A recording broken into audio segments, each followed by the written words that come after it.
Hi everyone, welcome to Fox Focus. It's time for Case or No Case. My name is Melanie Ricks. I'm here with Jeffrey Pittman, attorney at PKSD Law Firm. Hey Jeff, how are you? Good, Melanie. How are you? I'm doing well. Great to see you. Great to see you too.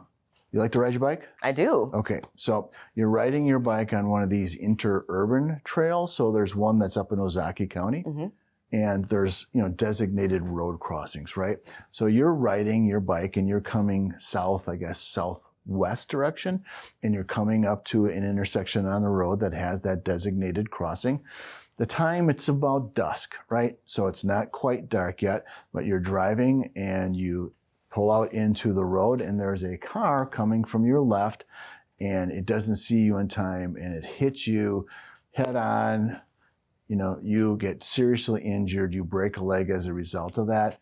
Case or no case against the driver who hit you under that circumstance?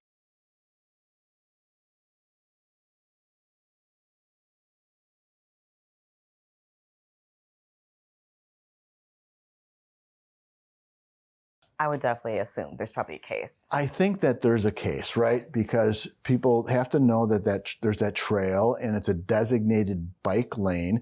There's still some light, right? Right. And people need to have their head on a swivel when they're going through something like that. So in that scenario, I think there's probably a case. Well, that's a great scenario. And if you're wondering whether or not you have a case, all you have to do is dial the threes. That's 333-3333 for the PKSD guarantee.